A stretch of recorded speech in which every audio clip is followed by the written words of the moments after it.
all set to go, and I will turn it over to you, Dean. Okay. All right, thank you, Virginia. Welcome, everyone. I see we have more quorum members, so we certainly have made quorum. So we're pretty close to 12 o'clock, a little bit after, and I'll call this meeting to order. Everyone has their received their agenda packages and their minutes. Item number 1 on our agenda is the adoption of the minutes. Did everyone have a chance to look them over? Are there any comments or corrections on the minutes from our last meeting? There are none noted. May I have a mover to accept the minutes? I'll move. Thank you, Nicole. And a seconder? I'll second. Okay. All in favor?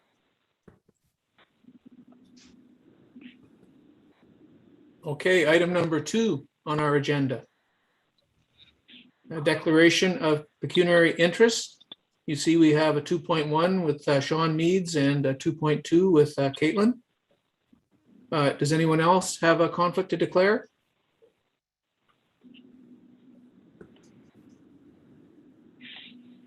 Okay. Item number 3 on our agenda is the adoption of the agenda. I ask for a mover.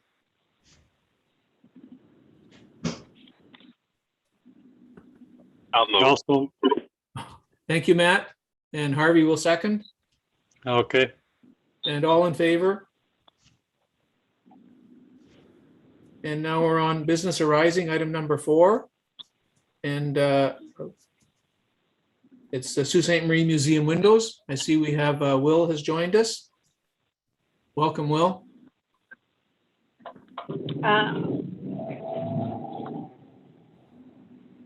And Virginia, would you like to speak to this? Yes, so I did send out some information, which I'm just about to bring up. But as we do have Gennaro and Paul joining us, they were the engineer and architectural firm that is responsible for developing the specifications for the windows, which are going to go out to tender. So they had some information and options for the committee to review and consider, as we do need a resolution from the committee to proceed with the replacement of the windows. So I'm just going to share my screen and I'll bring up the information and then I'll turn it over to Gennaro and Paul to share that information, okay?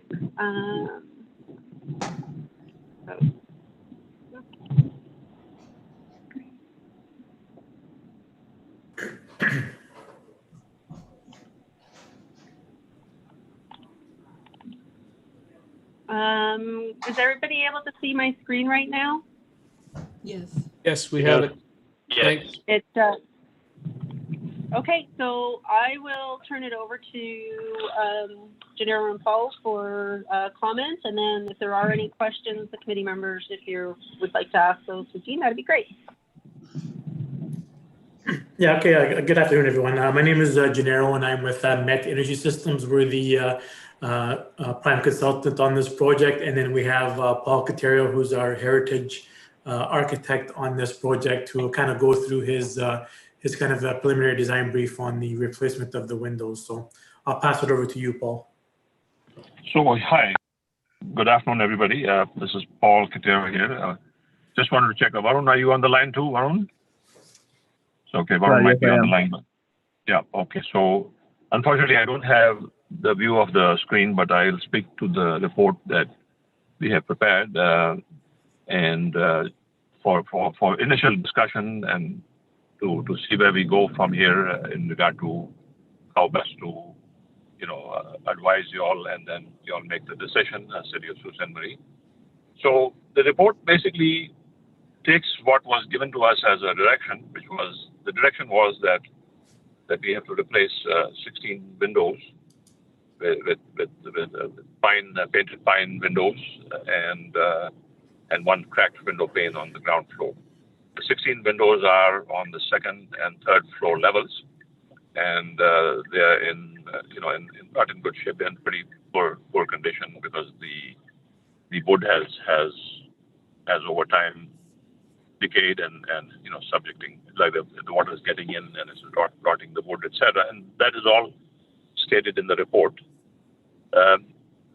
So, Gennaro, I just ask you to help me with the headers that are there, then I know what I have to speak to. So the first header I know is the preamble, which I'm just describing very shortly here. And then we've also discussed some of the things further in the report with both Virginia and William in regard to, some of the ideas that we thought should merit further discussion. And we've had a couple of teleconferences with Virginia and William and Gennaro. And a few of the ideas are stated there, and then some of the things that were brought up by Virginia and William, we've also got them addressed in the report. This basically is like an institutional commercial building, the museum. It's built around 1902 to 1906, so it's well over 100 years old, and it has been used to be a post office, converted to a museum, and some renovations have been carried out to accomplish that use of the building. And so we have gone in and measured with William and Virginia there, and Gennaro and Varun and myself to do the needful. So a couple of things that came to mind is that some of the windows are very, very large and also, substantial in size. And some of the projects that we have worked on, we have, gone from wood windows to aluminum windows that are very similar in performance and color, etc., to the original painted wood windows. And so in the body of the report, we have some ideas on what's to be considered pros and cons of the aluminum windows, pros and cons of the wood windows. It's further in the report. And then Virginia had raised a point where, can we see some buildings where conversion has been made from what was originally there to an aluminum window. And so there are a number of buildings in the area of the cities of Sault Ste. Marie that are old red sandstone buildings similar to the museum that have had that kind of conversion, where they have taken out the wood and placed the aluminum. So in the aluminum framing, etc., you get a lot of options, and then it's also relatively inert to action of moisture, relatively inert to radiation from the sun, etc. That reduces the maintenance side of costs, and that's helpful over time. You also get thermally broken frames. You can put in high-performing glass, and being that it's a museum, artifacts, protection of artifacts, and the interior of the spaces are important. So this is laid out in the report, and I'm just giving you a summary of the what is in the report, both for the aluminum and for the wood. There's also in the report an example of a study that and windows that we were hired at one time to do, which is the Whitney Block, which is on the Queen's Park Crescent, just directly opposite the legislature, provincial legislature, and it's a 6-story building with a 16-story tower in the middle. So that building has seen a full conversion of the original steel windows, which were causing a lot of damage to the masonry, and they've gone into aluminum thermally broken from a company called Fulton. And though they were standing up very nicely, and they precisely matched the original steel windows. And so there's one picture towards the end of the Appendix A that shows the before windows and the after windows of the tower.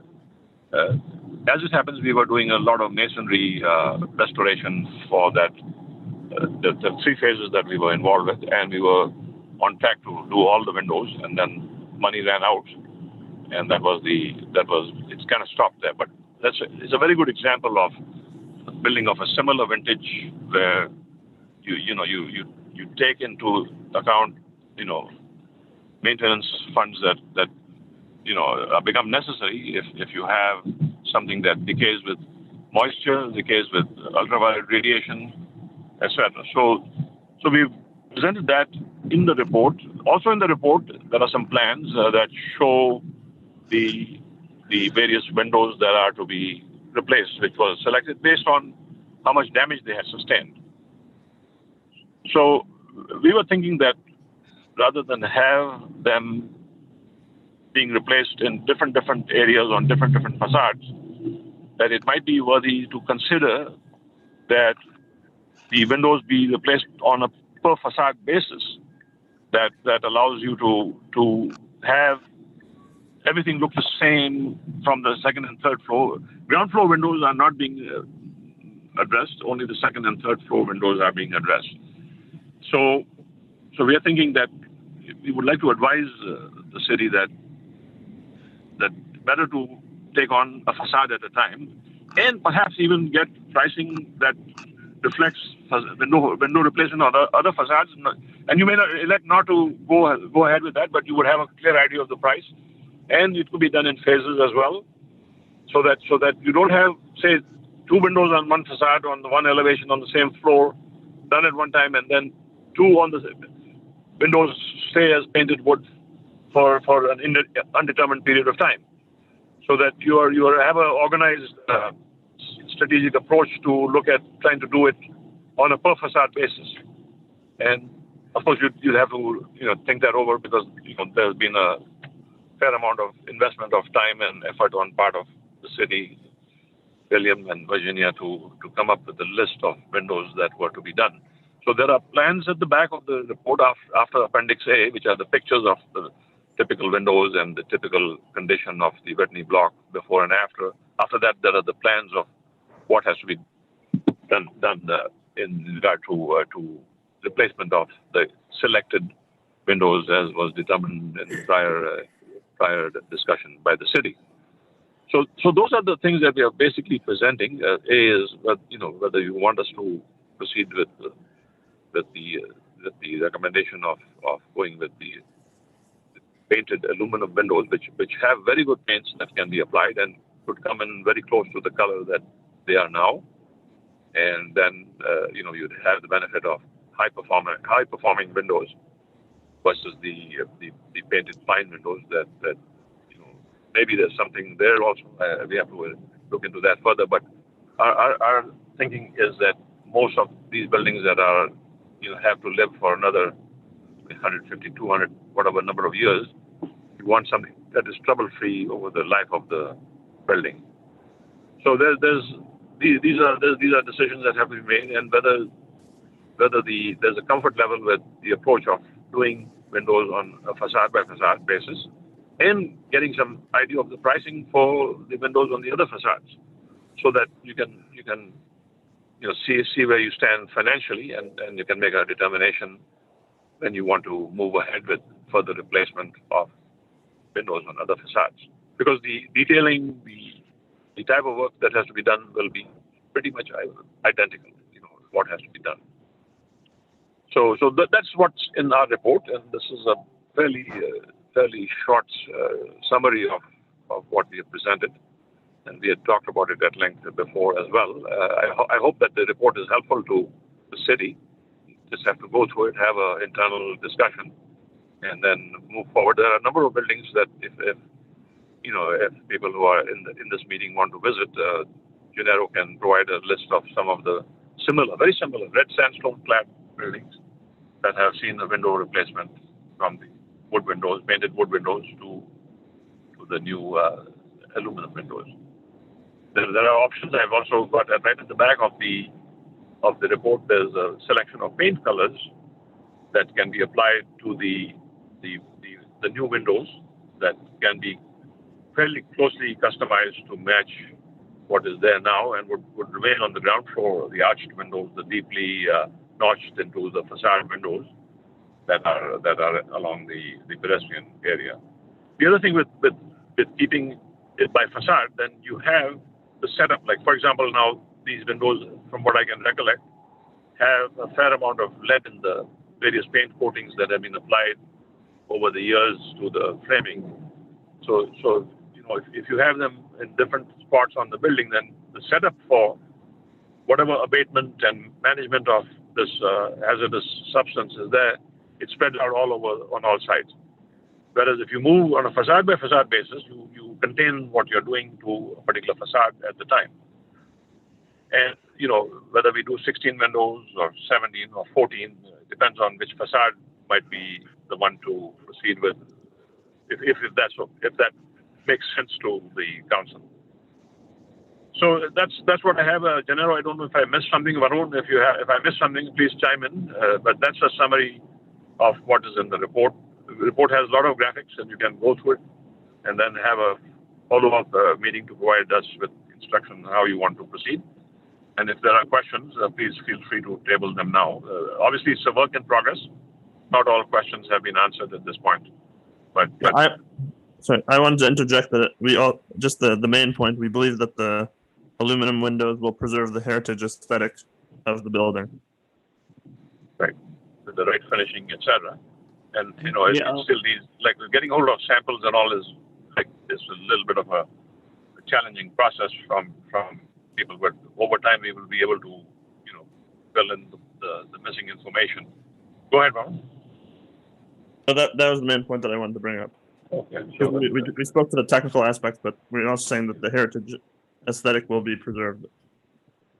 So we also, with William, we were talking about humidity and you know, the environment in the building. It's currently all the windows are single glaze, and so these windows will perform a lot better in regard to preserving the building envelope, and you know, will lessen any condensation that must be happening now on the interior face of the existing single pane glass windows.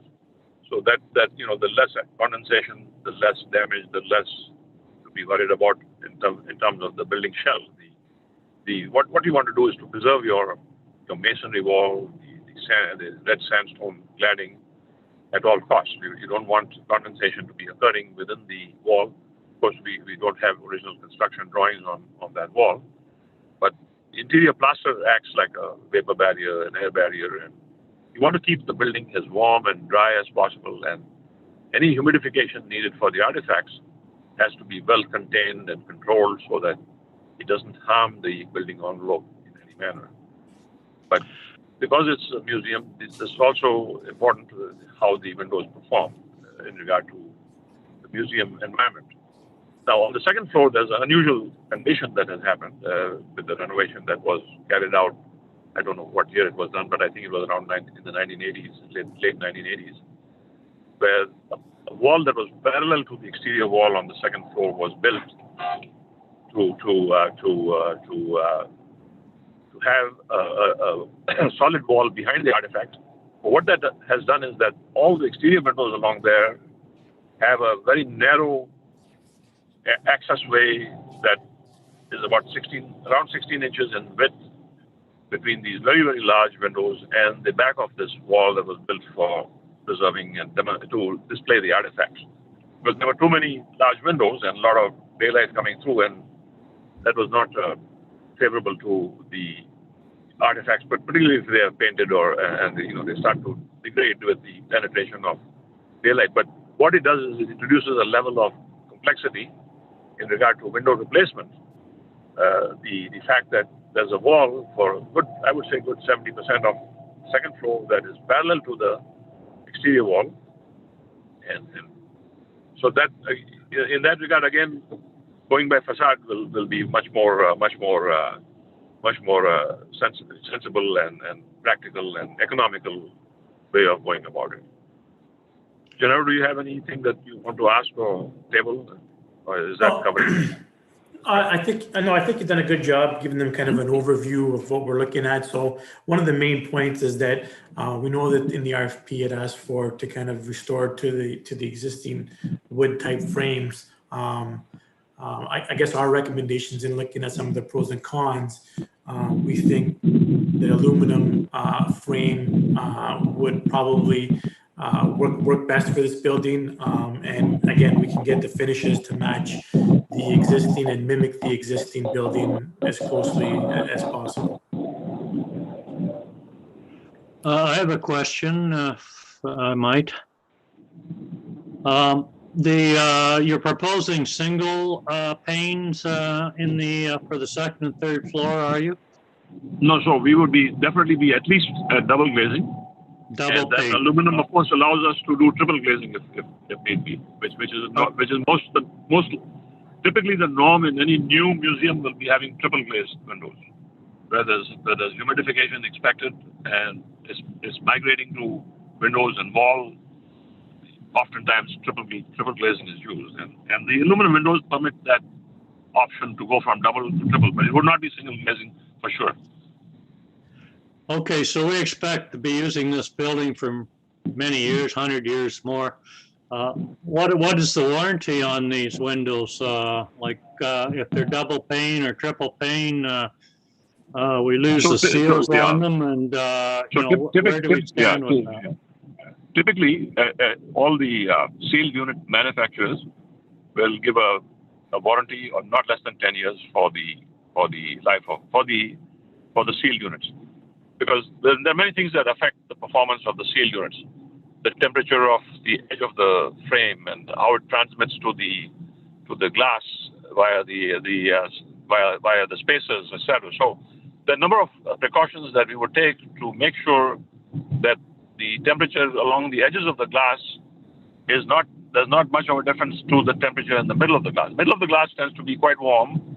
The edge of the glass, because it's in contact with colder components like the frame, the wall, etc. Those tend to be a little colder. So what we don't want is any kind of condensation if we can avoid that. And we don't want the temperature of the frame and the edges of the glass to be such that they deteriorate or decay or degrade the performance of the spacers and the sealants along the edges of the sealed unit. So that is where we would apply a lot of building science to how we do it. For example, we would want to bring the frame in as much as we can so that the interior side of the frame stays warm and the glass stays warm. The edges of the glass stay warm. So these are some of the building science applications that we would bring to bear on the replacement of the windows. However, there are a lot of existing conditions that make us have to put the window framing in a particular spot. But because the frame would be thermally broken, the cold of the outside part of the frame would not transmit to the inside part of the frame. So those are some of the things. Did you say your name was Mike? Yeah. No, it's Harvey. Sorry, I didn't catch your name. I'm driving and there's a fair amount of background noise here.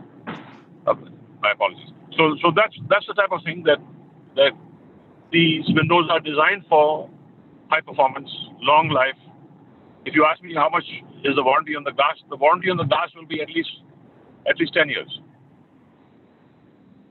And so what we have found also now in some of the recent replacement of windows in courthouses and all, they say, okay, replace all the windows. But we go in, we find the window frame is very good. The glass has got some issues, so we replace the sealed unit. So that is in itself, a huge thing. You don't have to replace the entire frame because the initial selection of the frame is a good selection, the sound selection, and it is not based entirely on cost. It's based on performance. Okay. I hope that answers your question. Yeah. How long have they been in the building in Toronto that you're using as an example, please? So that one, it has been from around 96, 97, 98, somewhere there, 1996, 78. Okay. Recently, they have just completed the rest of the windows in that building. And they haven't had to replace the panes there then? The tower in this provincial government building was not being used because it didn't have a second exit stair, but it was decaying because of the windows were decaying. So they went ahead and replaced all the windows in the tower. It's a 16-story tower, and our investigation showed the windows were in beautiful shape. We went in there about 2008 or so. We were doing our investigations there, and now I saw that people had come in and they had done the same thing for the rest of the building. And the new windows exactly matched the original. The original steel windows were manufactured in Australia, of all things, but they were steel. So wherever the corrosion was occurring, it was damaging and spoiling the stone around the window. So it became a necessity to replace the steel windows in that case. In our case, it's wood windows, but wood absorbs moisture either from the air, from the masonry around it, and so it breathes. The wood windows breathe, and they shrink and they dry out or they expand. So these things happen with wood windows, and that's the nature of the organic material that is wood. And of course, Dean, I have another question. Go ahead, Harvey. go ahead. Thank you. I know the ground floor windows are not part of this investigation, but has anybody looked at those windows to see if they're in better shape than the upper floor windows? I see in the picture, of course, that they are much better covered from the weather because of the stone facade there. They're deeply indented. They are deeply indented into the wall, and no, we did not look at them except for the one cracked window that was determined that it should be replaced. And those ones we did not look at. We just looked at the ones that we were supposed to. Yeah, I understand that they're not proposing to be replaced at this point. There are wood windows as well. In the future, would you I think maybe recommend William can speak to that a little bit better, because he might be, he's been looking at them, and they've gone around to see what is the most decay. So William, can you speak to the ground floor windows in regard to how they are standing up, and any paint peeling off or not peeling off? Are the wood framing in decent shape? Yeah, so to comment on that, the Sault Marie Museum Board of Directors does have a building committee. We do perform annual assessments of the building, be that windows, floors, roofs, HVAC, boilers, all the good stuff. The windows that were addressed originally in the RFP are the worst windows that we had decided on as a building committee. The first floor windows are in rough shape too, but in our opinion, the ones on the third floor are actually the ones that are of highest concern to us, especially as those operate mostly as an archival storage area. So again, that discussion around what we need to keep for RH and temperature and balancing that out, as well as operational costs. So we are responsible for the operation of the building. So any windows that are deemed terrible, we're losing a lot of heating in and out of those windows. So having them replaced with something more efficient reduces our overhead cost for heating, electricity, things like that. But it might be something, you see, like let's say you do it by facade. Then when you do it on the second and third floor by facade, you've got rid of the windows that are in bad shape, and maybe some that are not in such bad shape, but still you've got second and third floor windows covered. You've got rid of the lead containing paint, so that you get a clean new window frame. Now, what would happen is the ground floor windows, which were not part of the scope except for the one cracked pane, they also have the same type of thing. I'm sure they will have lead in the paint and all this stuff. So there's a lot of mobilization and setup costs for doing that kind of work, that if you do it in bits and pieces over a long period of time,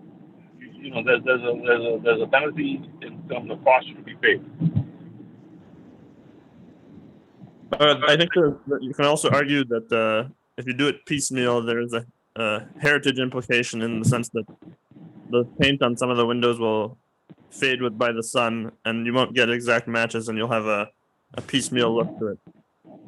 Understandable, but if we are looking at the designated stats on the building, the windows aren't character defining features, so I don't think that really matters. I think it's more about the operations of the building, and discussing facade versus piecemeal, I agree. We can move some of those back windows from the second floor to the front, but those two sides and the front on the third floor, in our opinion, needs to be addressed. I mean, one window isn't even in the building. It's been taken out because it was going to fall.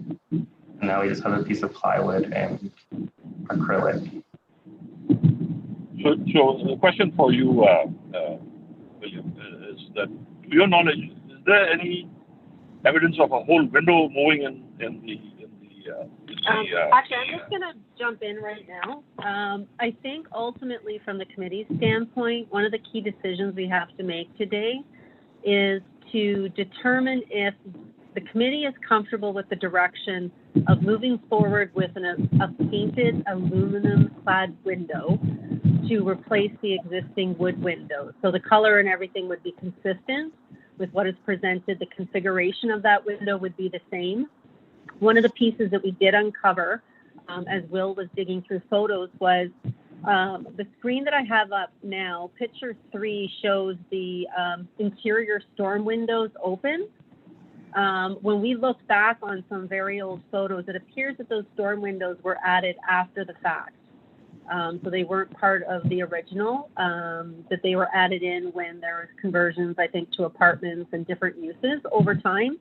So that would eliminate the need for that interior window, which would be more keeping the look and feel with the original intent of that building. So that's one of the major decisions.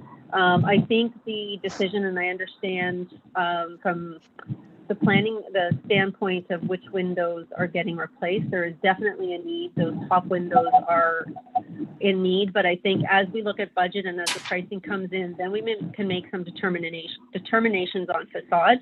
We will be moving forward with getting pricing on all the windows for future planning. But I think ultimately the big decision today in front of the committee is to approve the direction of the type and style of window that we're going to use as we go out for quotation. Yes, thank you, Virginia. I'd just like to say that the report that you provided, Paul, is excellent. The article number 4, the window performance over time, makes the most sense to I would think, in my opinion, would be to use aluminum and have it painted as close to the original as possible. That makes the most sense, as opposed to replacing it with original design as in wood. But it's would certainly be up to the committee to support that sort of recommendation, as Virginia is saying. If there's any more discussion, does anybody have any questions on the materials that we would be recommending to use to replace the window? If the committee is comfortable with that direction, I do have a draft resolution prepared that would be up for discussion to have additional information added in, or is there any more discussion related to wood versus painted aluminum clad windows? Well, I would like to comment. I'm in favor of the second and third floors being converted to aluminum. I probably wouldn't support the ground floor being converted. So in other words, for future, and 2 reasons for that is that the ground floor windows are much more protected by the facade. And secondly, of course, they are quite closely visible to the public as they're walking by the building. So I would believe that the ground floor windows should remain wooden. To convert them all to aluminum would set a precedent for other buildings of this age and older buildings.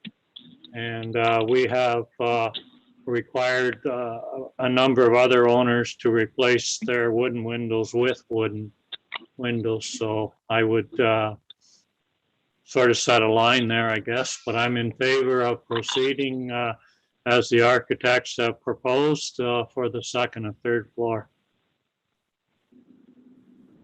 Thank you, Harvey. Any other comments or questions about that?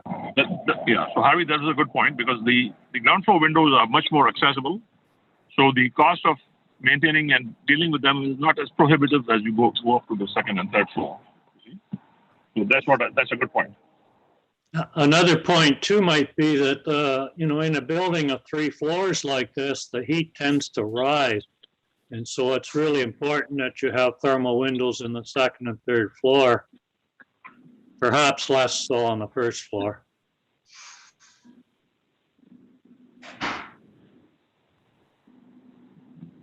sorry. So what was that a question for me there or no? No, it was more of a comment that Harvey was making. Okay, got it. So Virginia, do you have your resolution ready? Unless anyone has any more questions? Okay, Yeah, go ahead, Virginia. Okay. All right, so I just added in Harvey's comments. So it would be resolved that the Municipal Heritage Committee approve the replacement of windows located on the second and third floor of the Sault Ste. Marie Museum with double glazed windows of the same configuration with painted aluminum windows consistent with the exterior color as presented in the design brief prepared by Met Engineering and Atria Architects be approved. Does that cover all? Yeah. Sorry, Virginia, can I just, the issue of per facade basis doesn't seem to be in the resolution. And no, yeah, I think we'll work through addressing that. I think ultimately, because the budget will, depending on the price that comes back, we may not have the funds to do a full facade. So we will address kind of the windows that are, hopefully we will, but we'll take a look at that piece. Ultimately, I need to ensure direction on the type of window moving forward. Okay. Okay. Is everybody comfortable with that resolution that was prepared? No additions? Okay. No one's asking, Virginia, so may I ask for a mover for that resolution, please? I'll move it, it's Alicia. Thank you, Alicia. And a seconder? I'll second. It's Nicole. Thanks, Nicole. All in favor? Thank you, everyone. And thank you, Paul and Jerin. That was an excellent presentation. You're most welcome. I look forward to making this a beautiful building and restoring it beautifully also. Okay. So if you don't need us anymore, Virginia, I'll drop off at this end. Yes, yeah, absolutely. Thank you. Thank you so Thank much. you. Take care. Bye. Thank you. Thanks, everyone. Okay, well, thank you. All right, on our agenda, we're moving to item 4.2, the designated property grant for 143 McGregor. And that was a lovely repair down there. Sarah and I went, sorry. Sorry, Dean. I'm just sorry. I don't mean to. I'm sorry. I'm interrupting. I'm just going to put Caitlin in a breakout room as she had declared a conflict with this item. Right. And then I'll get you in just a second. Sounds good, thanks. I'm just sorry. I'm just checking to see and make sure I have her. Oh, I don't know if sorry, Caitlin.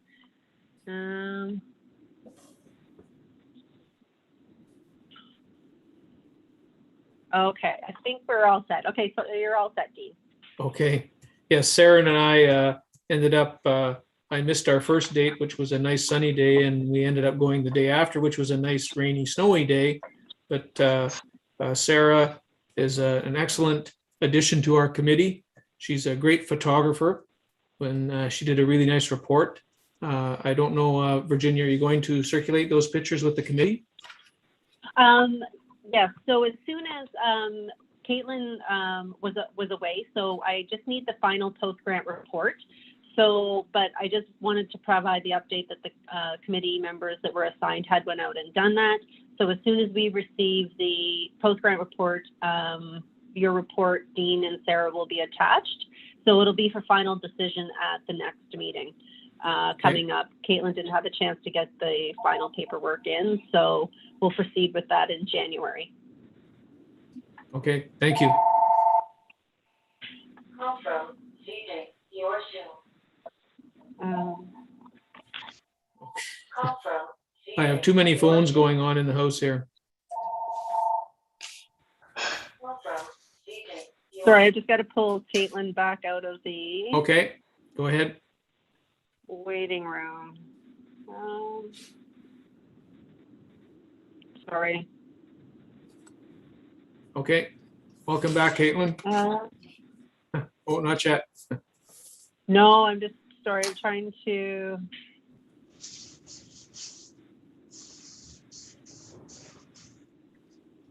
Sorry.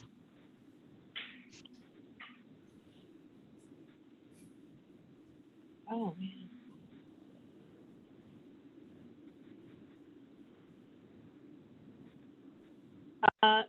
Sean, you're a guru with Zoom. Do you know how she's in a waiting room, and I'm just trying to get her pulled back over?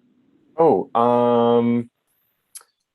let me think. I stuck her in a waiting room instead of the breakout room, I think. Oh, a meeting room. Okay. I'm not familiar with that, but if Oh, wait. you got can it. close There you all go. breakout rooms if she's in a breakout No, room. I figured it out. Great. Oh, hey. My screen wasn't popping There's up Caitlin. properly. Welcome back, Sorry Caitlin. about That is that. permanently. Okay, There we're we on go. item number 5.1 on our agenda, properties of interest, the Heritage Register. And Virginia, is that, would you like to start with that? Sure. So last week we did have a few property owners sign up for the webinar. I'm not sure if any committee members jumped on, but generally it was the information that I had presented previously. I do have a couple calls pending, so there were some people that were interested in receiving more information that were unable to attend either of the two webinars. So I do have calls set up with them as well. And we did have in attendance a couple of committee members that sit on boards for properties that were on the list. So they are then sat in on the webinar, and they're taking information back to their board as a larger group, and then I'll be receiving more feedback from them. So my hope is that I'll have that feedback plus the calls completed within the next couple of weeks. And then at the January meeting, I'll be able to present additional information to the committee with the comments and the feedback that were received. And then from there, we'll be taking our report with the resolution to council, I think probably at some point in February for timing. So yeah, so it was, you know, a range of questions. There are definitely a couple people that were asking a lot of questions about designation. So interested in looking at not just listing, but potentially designating their property as well. So yeah, so definitely some positive comments that came, and also, you know, a number of questions and concerns with some of the properties as well. So yeah, just working on that summary, and that will be kind of the next steps with it. Okay. Any questions of Virginia at all? Thank you, Virginia. Item 5.2. The Buchan House. I understand that there's more research underway. The planning department is dealing with Caleb Courier. I have not heard anything. Virginia, do you have any news on that? Yes, I do. So Caleb has been working with the planning department, and originally the way that the property was laid out is that if they were to move it, if they were to sever it, it wouldn't fall fall within the classification for the type of property that's in that area. So there was a few different options that he was working with, planning on, as far as yeah, from a severance standpoint to having a second dwelling within that property as well. So he's come to an agreement with planning at this point, that he's comfortable with the direction that they're presented to move the house. So they're good from a planning perspective now. So the other two pieces are that he requires permission from the Conservation Authority because it is on Conservation Authority property. So that's one piece. And then the big piece that's pending now is the actual approval from the committee, not just for the movement of the house, but also then for the addition that he's proposing. So right now, I sent some additional information to Jamie and Alex the other day that it's kind of now we're going to continue on with our side of the research, since the planning piece is in agreement. And I went through all of the binder looking for additional information on when it was originally moved to see what details were in there, the process, any concerns that were brought forward at that time. So I have the binder right now, and I'm going to be scanning additional information to share with Jamie and Alex.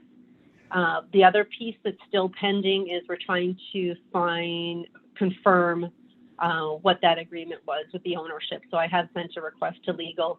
So I'm just waiting to hear back from them once they pull the additional information regarding the original agreement when it was moved.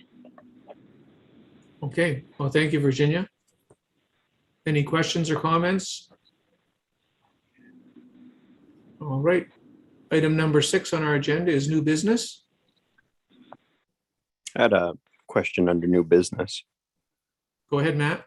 I noticed yesterday online, someone posted some pictures of the Coronation Block having new windows put in, which looked awfully nice in the picture. I was just wondering if, I think it's a designated property, wondering if we had been contacted on that.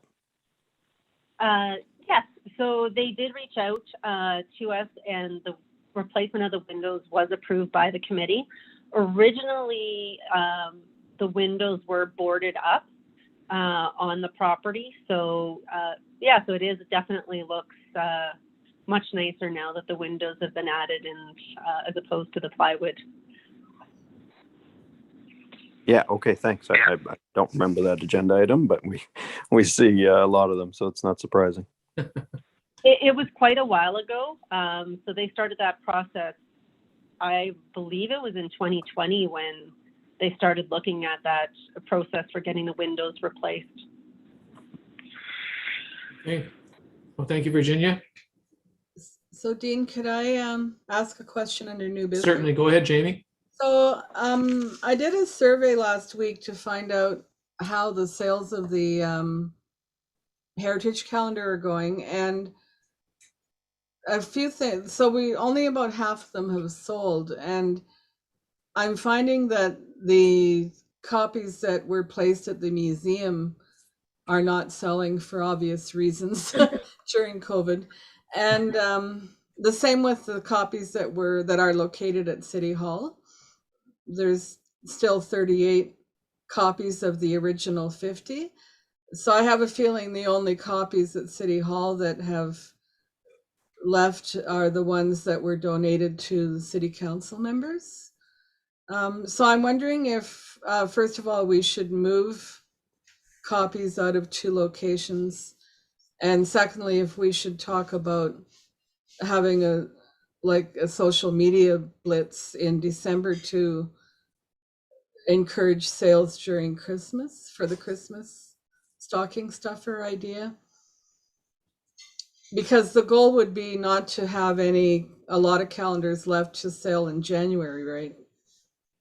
Yeah, Nicole's nodding. Oh, and actually Nicole is a social media whiz, so I should be asking Nicole how to do this.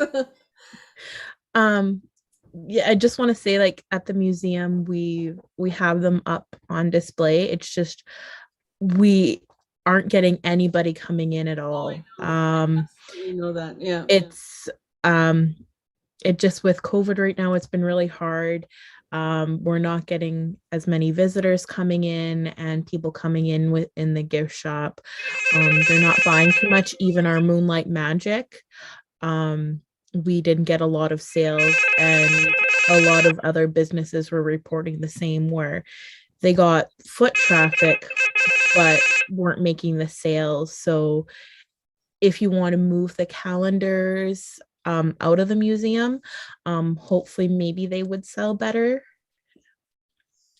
Yeah, I've actually got the last of it. I've got about 60 copies. So I'm just wondering, Virginia, Thing off. it hasn't been, everybody should mute if they're not to get rid of that phone. What was my comment, Nicole? Oh, Virginia, I was going to ask about the social media for the city. Are you not able to feed content onto the city's Facebook page? We did have stuff put on the city's web. It has been shared.